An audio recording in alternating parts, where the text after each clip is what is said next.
Yes, but as Director Chris Morales had mentioned, yung 2008, 2019, nasa level of 75% na po ang obligation namin. Yung 2019 po na regular funds. Yung 2018 na Talking of 2018, we're talking yes, of ma'am. 2018. Yes, Madam Chair. We're talking of the 2019. Nasa almost 75% That's the na po 7 billion po, ma'am. 7 billion. Talagang in good faith kayo. Alam nyo na nagkamali kayo, hinahanap yung 4B. Napasang hinahanap yon early pa, napas yung budget ng May. Dapat inayos nyo na yon, binalik nyo na lang yung 4B, tapos ikinredit nyo na lang todo sa inyong rice program ng 2019, di ba? We do understand po, ma'am, yung wisdom po ni... Kung nang hinahanap yan ayaw nyo ka makinig ayaw nyo makinig Kasi matagal ko na hinahanap yan kasi nag-press release si Secretary Jokno that they released 5 billion in early 2019 in anticipation of the passage of the rice tariffication. Hindi naman sa amin ang galing yan press release ng inyong secretary So hinahanap namin yun, nasaan yun? Kasi dapat pagkapasa ng rice tariffication, nandun na agad yung 5 billion, para walang reklamo yung mga farmer. Agad nandun tayo.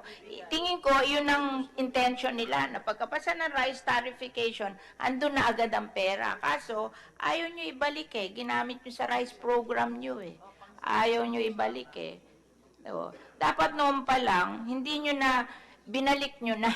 And then, itong ginawa nyong to, nilagay nyo sa rice program. Pareho din naman Except may difference lang sa provision. Kasi yung provision ng RCEP, walang hybrid seeds. Di ba?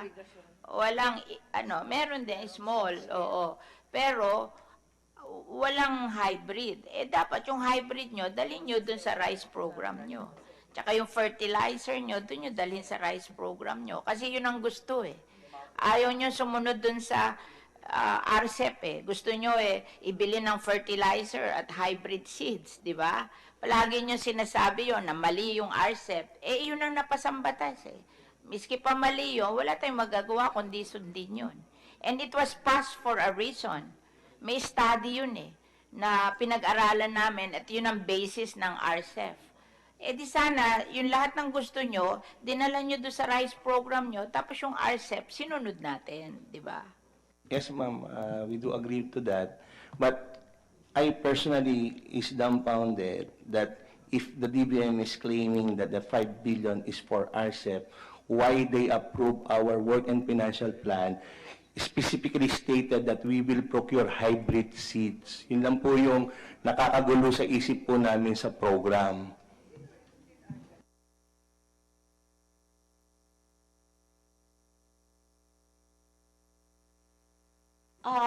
Ang sinasabi po ninyo, Engineer Morales, with all due respect to the chairwoman, nagdududa kayo na yung 4 billion o 5 billion na rinelease, RCEP. No, Hindi not, siya RCEP, kundi the regular in our rice, thinking, yes po, ma'am. Rice program yes, ma'am. of the DA. Opo. Is that Opo, what you're opo. saying? Yes, ma'am. Kasi po nakalagay sa SARO is National Rice Program.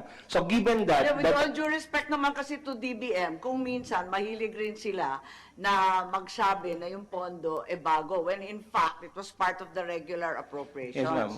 Baka naman nagkamali lang sa press o na-misquote. Ano sa tingin ninyo, sa paninindigan ninyo, hindi RCEP yun?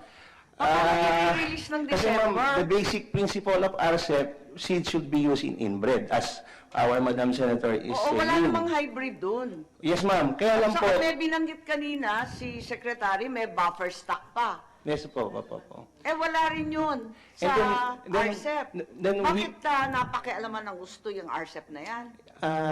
We are now asking DBM kung talagang intentionally nila na it is an advance for RCEP, di sana hindi na nila in-approve yung hybrid seeds na sa work and financial plan namin. Siguro tanungin natin sa finance ninyo, kasi bakit i-release ng 2018, samantalang yung budget ng 2019 talaga naman took force and effect nung Mayo lang. Paano ganun kaaga naman yung release? Baka naman it belongs to another release na nandun sa RICE program. Pwede ba iklaro ninyo yan? Kasi napakalalaki naman itong mga halagang nawawala. Madam Chair? Maybe we can ask DBM. Because technically, ho, di ba, how can you release RCEF ng 2018 when... But there's no item dun sa 2018 budget na RCEF. Tama po ba? Yes, Madam Chair. So Madam Chair. technically, no early 2018, you couldn't have released an... early 2019, hindi kayo pwedeng mag-release for RCEF. Kasi wala namang RCEF sa 2018 budget na approve yung 2019 May. I think this is savings na ibinigay nila sa RCEF in anticipation of the passage of RCEF. Hindi, pero Madam Chair, yun nga ho, may item ba sa 2018 budget na RCEF?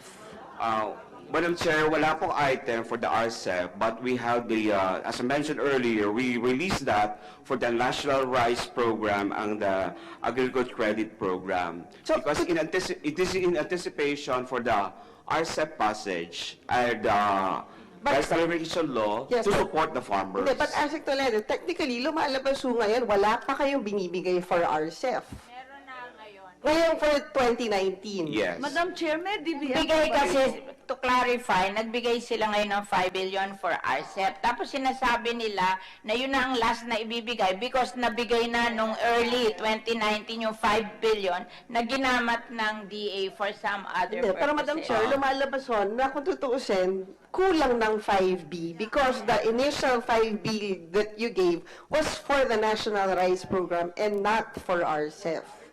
So may kulang ang DBM doon sa pagbigay ng pondo sa Department of Agriculture. Madam Chair, may DBM po ba rito?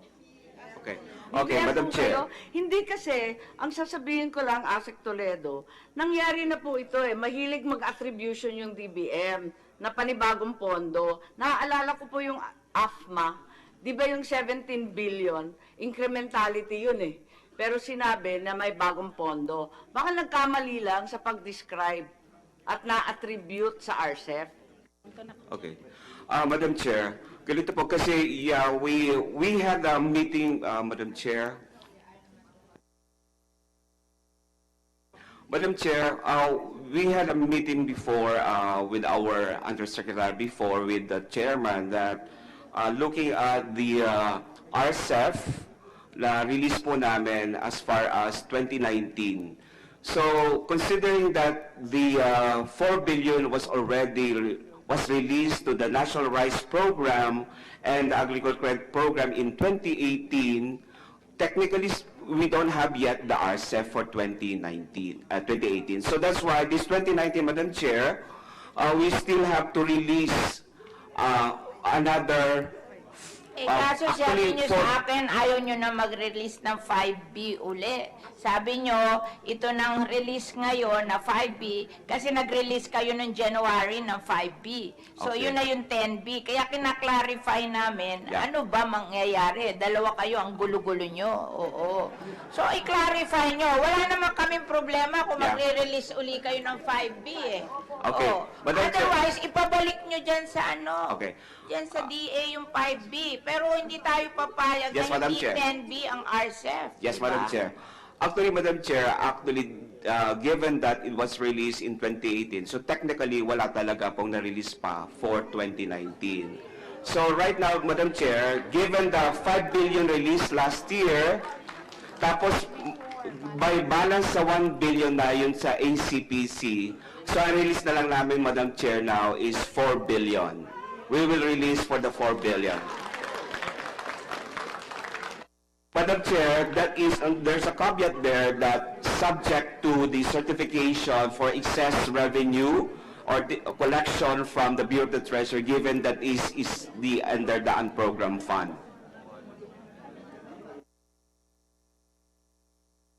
So, ano yan? Pangakong totoo. Oh, Madam Chair. Meron pa kaming 4B. Yes, Madam Chair. Madam Okay. Chair, Nicola Tilia, kasi kailangan daw mag-declare muna as excess revenue kasi na part siya ng No, unprogrammed no. fund.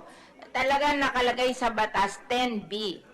immaterial kung may revenue kayo. Tapos nakalagay doon ang excess revenue, pantutulong pa sa farmer. So, hindi nyo pwedeng i-reason yung excess revenue. Usapan yon. Hindi ipapasa ang RCEP ng hindi 10B a year. Okay. Oo. Madam Chair, the one approved by Congress was under the unprogrammed fund, under the special provision of the unprogrammed fund, Madam Chair. 6.5. 5 months. Pero, Nakakolekta na ng 6.5. yung 10B, We're almost wala there. yun sa kung makakolekta kayo o hindi. Yung 4B mong ibibigay, immaterial yon.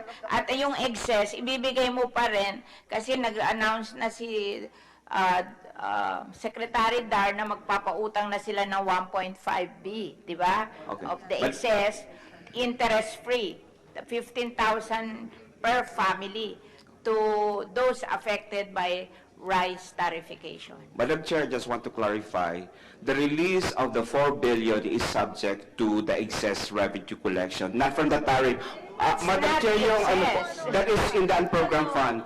What is in the law, Madam Chair, is the excess in tariff collection. Tariff collection for rice is the one we're going to give it again back to The the collection farmers. is immaterial. ASEC, please, I invite you to reread the law. 10B, immaterial of collection. So, kulang kayo ng 4B kasi nagkamali kayo, binigay nyo agad, ginasta na agad. So, babayaran nyo sa amin. Ayaw ibalik eh. Ayaw ibalik. O, sino magbabayad? So, salitang totoo to, ha? O. Yes, Madam Chair, but I'm clarifying, Madam Chair, Oh, that we have a provision in the GAA under the unprogrammed fund that the release of the 4 billion is subject to the excess revenue to be determined by law. Ikaw na, napapagod na ako.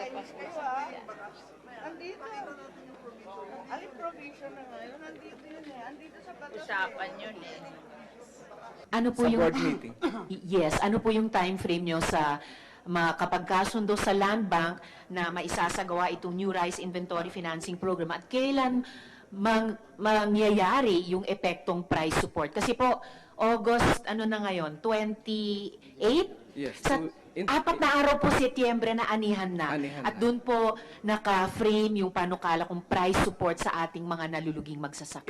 In effect po, pagka ito ay naaprubahan ng Board ng Land Bank, it will be a ready program. Kasi ready pong... Teka lang po, sorry. Yes, ma'am. Ipagpaumanin ko lang po at kung papayagan ako ni Senator Risa, Yusek Becerra, pwede po natin tanungin kay Administrator Judy Dansal ng NFA, yung tinatanong po ni Senator Risa, sapagkat kasama po kami nung pumunta sa mga nasalanta ng bagyo doon sa Ilocos Norte. At ipinangako ng NFA na sa wakas, bibili na po sila ng palay.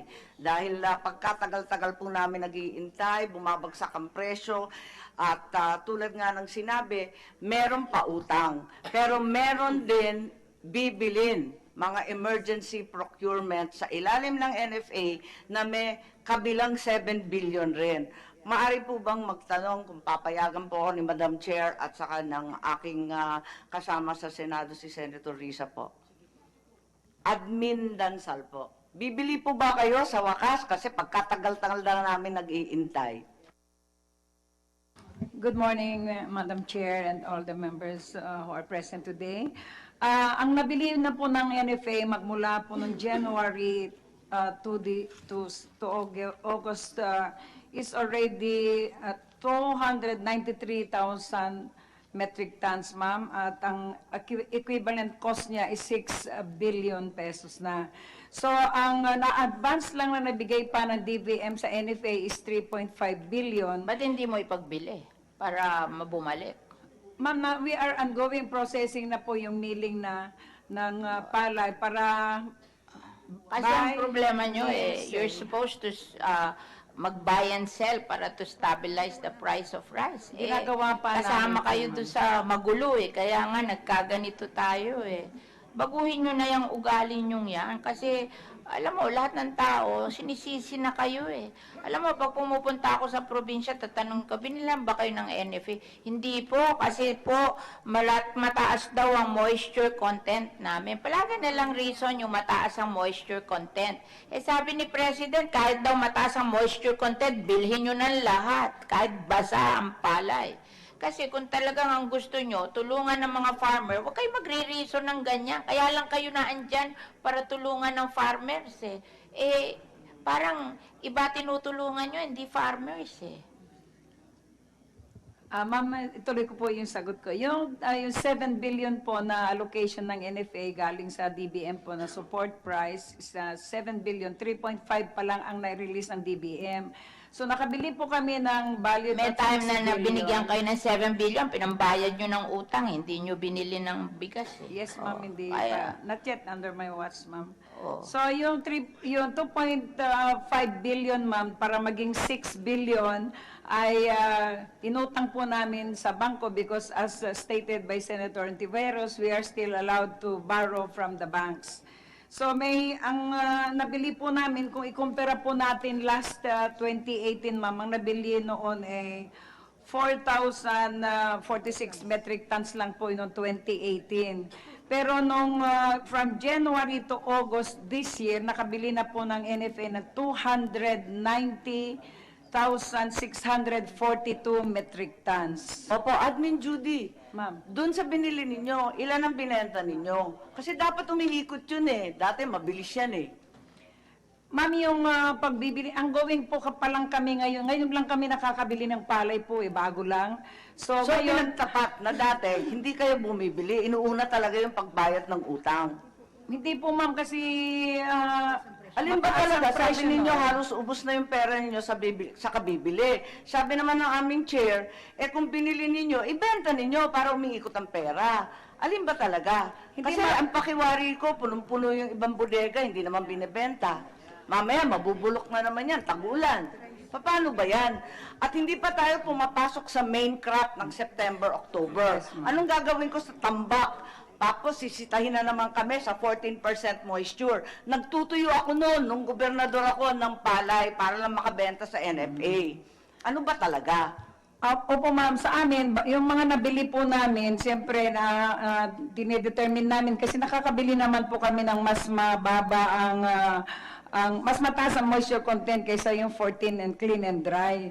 So ang ginagawa po namin pagka nabili po, may programming din ho kami sa pag-mill dahil ang milling po naman ay sinusunod po natin yung procurement procedure by law, yung Republic Act 9184. Binibidding po yan, tapos tinitest milling din po yung mga participating millers po. So, sa ngayon po ma'am, ongoing ho kami ang milling namin at ibinebenta po ma'am. Pwede bang kumuha lang ng kwenta? Wala, gusto ko lang malaman. Ilan pa ang imported rice na nasa bodega ng NFA? Ilang sako pa yan? Marami Sabihin po pa natin po, yung ma'am. totoo. Kaya hindi kayo bumibili o nagbebenta kasi santambak pa yung imported. Naka-distribute tayo ng 10.8. Hindi, ilan pa yung stock position natin sa imported. Yes ma'am, marami pang imported rice nga kaya pinupos din namin na maubos. So yung mga bagong local rice hindi pa kaagad basta binibenta. Pero meron ho kaming ongoing na milling na po. Ano po yung volume? Para lang malaman namin, magkano ba talaga ang na-import dati? Sa government, kano ba yung sa na-import na volume? 1.25 million metric tons po ma'am yung imported. Ano yun? Yung mga iba po ma'am, naibenta na po O, na ano natitira ngayon to sa imported? 209,000 pa ma'am. Metric tons. 290,000 na imported, Yes, tapos ma'am, yung local, 20. ilan? Yung Hindi ba local- pag imported rice na yon? Ba't ayaw nyo pa ibenta? Sabi mo, magmimil ka pa. Ongoing pa. Hindi ma'am, namimili kami ng palay. Alam Yung mo, rice. Tapos na yung istorya ng NFA noon. We should accept the reality na wala na yan. Pag igihin nyo na yung trabaho nyo kasi banas na mga tao sa inyo eh. Ma'am, inuubos na nga na binebenta yung imported rice kasi nga na-allow pa naman ng council na magbenta po kami, mag-distribute. Aling Judy, Until- pagtapat na natin, ang totoo, 9 million bags pa ng imported rice ang nabubulok sa NFA ng bodega. Kaya ayaw ninyo bumili ng lokal. Hindi naman po, ma'am, bumibili po kami. Yung natitira ng... Pero 9 million bags ba talaga o hindi? Pagtapat na po ninyo. 4 million na lang, ma'am. Ini-distribute. Hindi, ma'am. Ganun din kadami. Hindi, ma'am, kasi yun naman na imported talaga namin. Ang under the MAB naman po yun, so naobliga naman po talaga na bumili si NFA. Sa ngayon po, ma'am, hindi na kami bumibili, hindi na nag-i-import. Kaya na daw yun, para makabili na kayo sa ma'am. local, para may pera rin kayo. Pag ibinenta nyo yun, magkakapera kayo, may pambili kayo sa local. Yes, Kasi I ma'am. remember, no isang investigation natin, nung a year back, may nakita pa kami doon na nagbenta kayo ng 22 kasi sabi nyo, bulok yung rice nyo. Binenta sa trader at 22 per kilo dahil bulok daw. Bakit mo hahayaang mabulok ang rice? Eh, ang dami-daming gusto ng bumili ng rice na mura. Imbis na ipagbili nila sa market, ibinenta nila sa trader at 22 kasi sabi nila ibulok. Eh, sabi ko, maniwala kang bulok yon. Meron ba nabubulokan ng rice? Ma'am, hindi pa nabubulok kasi dumating lang po yung mga yan Nung nag-iimbestiga kami kay Jason Aquino, nagbenta sila 22 sa trader dahil daw nabulok. O, baka kaya nyo ayaw ibenta yung rice nyo, gusto nyo mabulok, tapos ibebenta nyo sa trader, sasabihin nyo bulok. Hindi po, ma'am. Eh, kinuha na yun eh.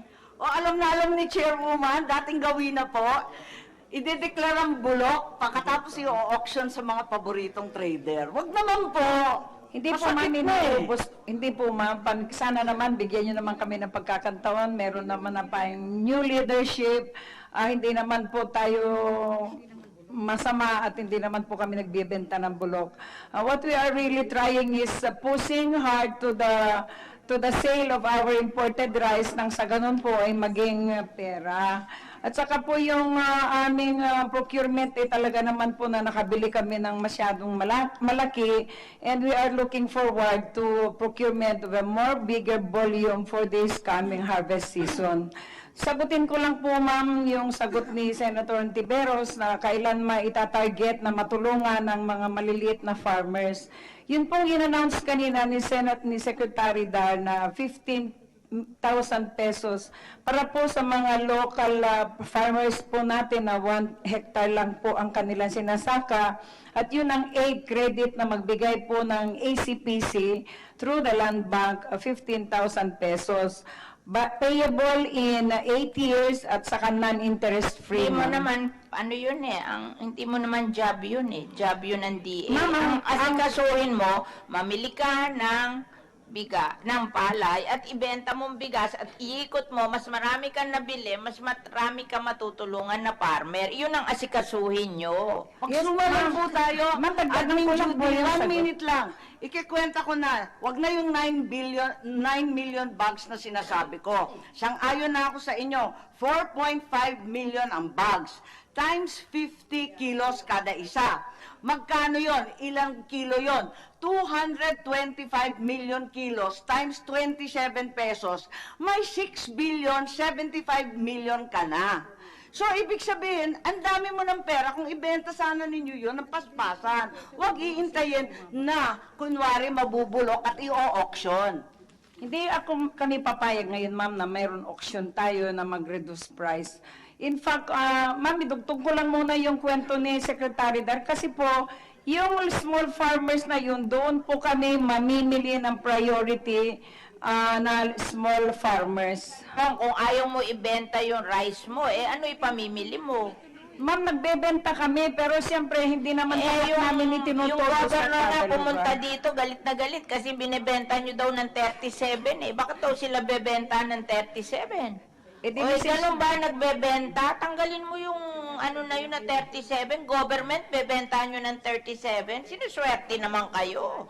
Yes, ma'am, we will look into that kasi... patanggal mo yun sa NFA Council. Yes, ma'am, Ano ba we will yan? hold an NFA Council Ang by gusto nyo second yata, week. wag bumili sa inyo gobyerno para walang bumili sa inyo.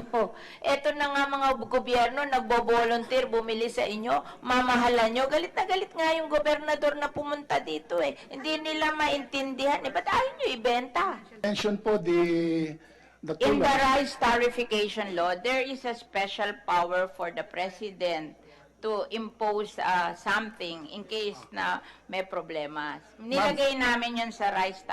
tarification. Pero ang problema po doon, hindi makakatulong sa ating magsasaka yung particular provision na yun kasi ang power ng presidente doon is to reduce the tariff rates.